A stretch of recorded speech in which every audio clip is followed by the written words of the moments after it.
Aircraft দুর্ঘটনা বাংলাদেশে এই যে এয়ারক্রাফট দুর্ঘটনা সেই দুর্ঘটনার পিছনে কিন্তু বেশ কিছু প্রশ্ন ইতিমধ্যে উঠতে শুরু করেছে। তার কারণ এই যে বিমানটি অর্থাৎ এই যে এয়ারক্রাফটটি সেটি কিন্তু মূলত চীনের দেওয়া বা চীন থেকে বাংলাদেশ কিনেছিল। সেটা কিন্তু এই মুহূর্তে ঢাকা উত্তরায় ভেঙে পড়েছে এবং সেক্ষেত্রে ভারতের বিরুদ্ধে লড়াই করার জন্যই কি এই মহড়া চালানো হচ্ছিল। চীনই কিন্তু বাংলাদেশকে ডোবালো। সিএন ডিজিটালে আপনাদের স্বাগত। নমস্কার, আমি মণি ভট্টাচার্য। এই মুহূর্তে সবথেকে গুরুত্বপূর্ণ বিষয় যেদিক থেকে আমরা চোখ সরাতেই পারছি না, আমাদের পড়শি দেশ বর্তমানে জানি, আমি এর আগে আলোচনা করেছিলাম যে বর্তমানে এই পড়শি দেশগুলো যেগুলো বর্তমানে শত্রু দেশের ভূমিকা পালন করছে ভারতের সঙ্গে, ঠিক এইরকমই একটা দেশ বাংলাদেশ। এবং যা নিয়ে ইতিমধ্যে অর্থাৎ বাংলাদেশকে নিয়ে ইতিমধ্যেই যে চিত্র আমাদের কাছে এসেছে, বাংলাদেশে হিন্দু নির্যাতন থেকে শুরু করে বাংলাদেশের যে গোটা প্রেক্ষাপট, তাতে এইটা পরিষ্কার যে অস্থির বাংলাদেশ। ঠিক এই অস্থির বাংলাদেশে এইবার যে ঘটনা একেবারে সাড়া ফেলে দিয়েছে সেটা হচ্ছে এয়ারক্রাফট দুর্ঘটনা। বাংলাদেশে এই যে এয়ারক্রাফট দুর্ঘটনা ইতিমধ্যেই খবর এসে পৌঁছচ্ছে উত্তরা, বাংলাদেশের উত্তরায়, ঢাকার পাশেই উত্তরায় যে এয়ারক্রাফট বিমানটি ভেঙে পড়েছে।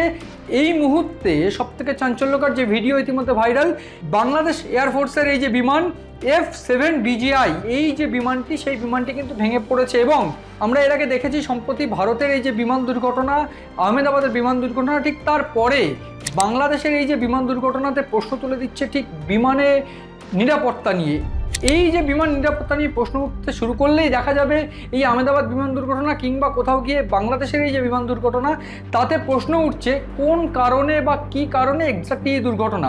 পাশাপাশি এই বাংলাদেশের এয়ারক্রাফট যে দুর্ঘটনা, সেই দুর্ঘটনার পিছনে কিন্তু বেশ কিছু প্রশ্ন ইতিমধ্যে উঠতে শুরু করেছে। তার কারণ এই যে বিমানটি অর্থাৎ এই যে এয়ারক্রাফটটি সেটি কিন্তু মূলত চীনের দেওয়া বা চীন থেকে বাংলাদেশ কিনেছিল। আমরা সবাই কম বেশি জানি বাংলাদেশ মূলত সামরিক দিক থেকে চীন এবং পাকিস্তানের উপর কিন্তু নির্ভরশীল, অতিরিক্ত নির্ভরশীল। সেই দিক থেকে ইসরায়েল, ইরানের থেকেও কিন্তু এই সামরিক যে ব্যবসা, সামরিক যে এয়ারক্রাফট বা এই যে অস্ত্র, সেই অস্ত্রের ব্যবসা কিন্তু বাংলাদেশ করে থাকে। কিন্তু চীনের থেকে তার দ্বিগুণ ব্যবসা কিন্তু বাংলাদেশ করে থাকে এই এয়ারক্রাফটের দিক থেকে। এই জায়গায় দাঁড়িয়ে প্রশ্ন উঠছে যে এই যে বিমান দুর্ঘটনাটি ঘটলো, সেই বিমান দুর্ঘটনাটি অর্থাৎ F7 BGI যে বিমানটি বা এয়ারক্রাফটটি, এটি মূলত বাংলাদেশের একটি অন্যতম এয়ারক্রাফট, যে এয়ারক্রাফট মূলত ব্যবহার করা হয় বিশেষ কিছু অপারেশন বা গোপন অপারেশনের জন্য। এবং আমি এই F7 BGI যে এয়ারক্রাফটটির বিষয়ে যদি বলতে চাই, এই F7 BGI এয়ারক্রাফটটি সেটি যে চায়না থেকে এসেছে এবং 1950 থেকে 1960 সালে সোভিয়েত ইউনিয়ন এবং চায়নার মিলিত এই যে এয়ারক্রাফট, সেটা F7 BJ6 এই নামে কিন্তু ছিল মূলত। এবং এরপর আস্তে আস্তে বিভিন্ন সময় পার হয়েছে এবং এরপর চীন নিজেই এই যে এয়ারক্রাফটটি তৈরি করে F7 BGI।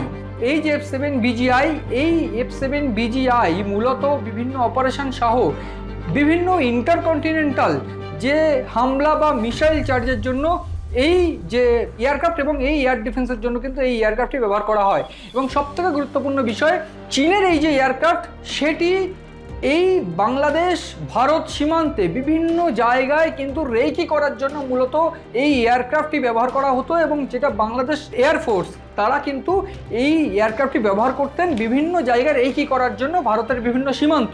মূলত বলা চলে যে ভারতের বিভিন্ন সীমান্তে রেকি করার পাশাপাশি বিভিন্ন জায়গায় ভারত, অর্থাৎ ভারতের সঙ্গে যেখানে বর্ডার শেয়ার করছে বাংলাদেশ, সেই জায়গাগুলিতে ভারতের কোথায় কোথায় এক্স্যাক্টলি সেনা ঘাঁটি রয়েছে বা ভারতের কোথায় কোথায় এক্স্যাক্টলি সেনাদের যে অ্যাক্টিভিটিস বাড়াচ্ছে ভারতীয় সেনারা, সেইগুলো কিন্তু অবজারভেশনের জন্য এই এয়ারক্রাফটটি ব্যবহার করা হতো। এবং আমরা সবাই কম বেশি জানি এর আগে যখন পাকিস্তানের সঙ্গে অর্থাৎ পূর্ব পাকিস্তানের সঙ্গে যে যুদ্ধ 1971 সালে হয়েছিল, সেই সময় এই যে এয়ারক্রাফটটি অর্থাৎ F7, আমি যেটা বলছিলাম সোভিয়েত ইউনিয়নের সঙ্গে চীন মিলিতভাবে করেছিল, সেই সময়ে চীনের দেওয়া এই F7 BJ6 এই এয়ারক্রাফটটি কিন্তু ভীষণ গুরুত্বপূর্ণভাবে ব্যবহার করা হয়েছিল।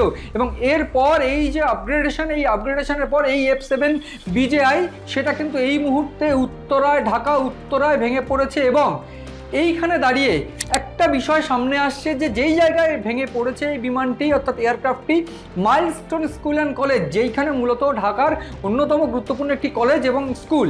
এইখানে বেলা 1টার সময় স্কুল চলছিল বা কলেজ কিন্তু চলছিল, সেখানে বহু ছাত্রও কিন্তু উপস্থিত ছিল।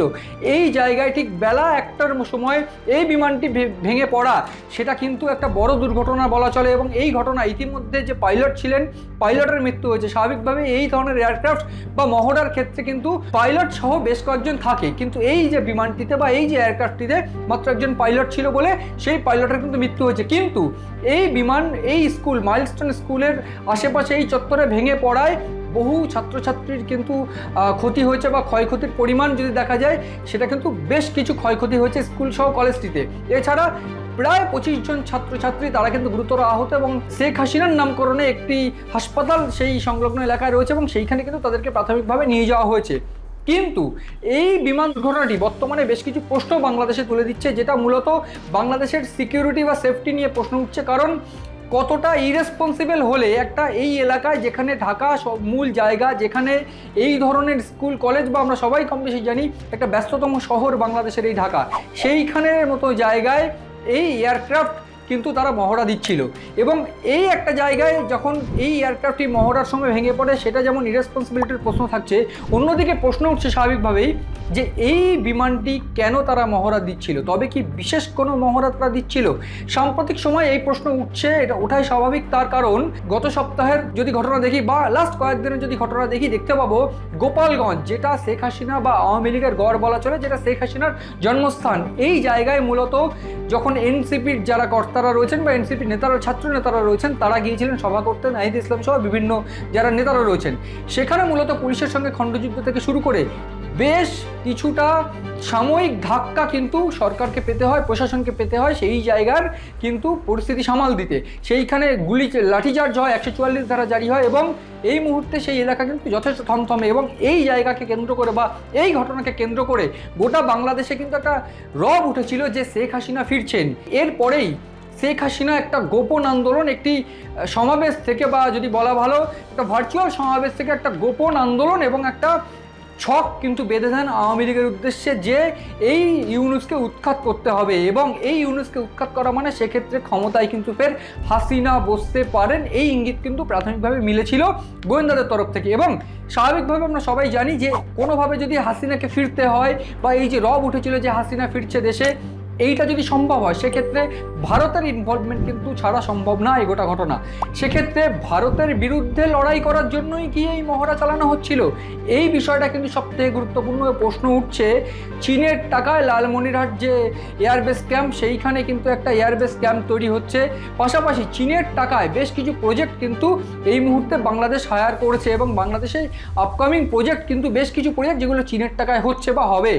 এই জায়গায় দাঁড়িয়ে চীনের টাকায় যেমন প্রজেক্ট হচ্ছে, চীনের একটা ইনভলভমেন্টে এই সেভেন সিস্টার্সকে টার্গেট করে কোনো মহড়া, কিংবা বলা ভালো এই হাসিনাকে রোখার জন্য কোনো মহড়া কি ভারতের বিরুদ্ধে লড়ার জন্য বা ভারতের বিরুদ্ধে অ্যাক্টিভিটি বাড়ানোর জন্য এই মহড়া চালাচ্ছিলেন তারা, এই প্রশ্ন স্বাভাবিকভাবে উঠছে। এবং ঠিক যার ফলে এই দুর্ঘটনা, এই চিত্র যখন সামনে আসছে, সেইখানে একেবারে শেষ বক্তব্য বা শেষ বিষয়টা আমি তুলে ধরার চেষ্টা করব, সেটা হচ্ছে চীনের ইনভলভমেন্ট। আমি যেটা বলছিলাম যে এই F7 BJI এটা কিন্তু মূলত চীনের একটা এয়ারক্রাফট এবং চীনের দেওয়া এয়ারক্রাফট। এই এয়ারক্রাফটে প্রশ্ন উঠছে স্বাভাবিকভাবে যে এই চীনের দেওয়া টাকায় বা চীনের দেওয়া সামগ্রী বা চীনের দেওয়া সামরিক অস্ত্র, তাই কিন্তু এক প্রকার ডুবিয়ে ছাড়লো বাংলাদেশকে। ফলে গোটা বিষয়ে একেবারে চিত্র, গোটা বিষয়ে একেবারে পরিষ্কার যে এই দুর্ঘটনা, এটা কিন্তু একেবারে বড়সড় দুর্ঘটনা বাংলাদেশে। এবং এই দুর্ঘটনার পিছনে এক্স্যাক্টলি কী কারণ আছে, কেন মহড়া চলছিল, এক্স্যাক্টলি মহড়া চলছিল নাকি অন্য কোনো বিষয় বা বিশেষ কোনো মহড়া চলছিল, সে বিষয়ে প্রশ্ন উঠছে। এবং অন্যদিকে এই গোটা ঘটনায় একটা বিষয় পরিষ্কার যে চীনই কিন্তু বাংলাদেশকে ডোবালো এবং চীনের দেওয়া সামগ্রী যেমন পাকিস্তানকে দিয়েছিল এবং পাকিস্তানের বিভিন্ন ড্রোন বা মিসাইল সেগুলোকে ভারত রুখে দিয়েছে এয়ার ডিফেন্সের দ্বারা, ভারতের যে তৈরি ডিআরডিওর তরফ থেকে এয়ার ডিফেন্স সেটা যেমন রুখে দিয়েছে, এই রকমই এবার চীন বাংলাদেশকে যে সমস্ত সামরিক অস্ত্র দিয়ে সাহায্য করেছে সেগুলো এক প্রকার ডুবতে বসেছে তাদের নিজেদের দেশেই কোনো লড়াই ছাড়া। এই গোটা ঘটনায় বাংলাদেশ, এই যে চিত্র বাংলাদেশের উঠে এসেছে বা সামনে এসেছে, সেটা কিন্তু ভীষণ চাঞ্চল্যকর। সেদিকে নজর রয়েছে আমাদের, নজর রাখুন আপনারাও সিএন ডিজিটালের পাতায়।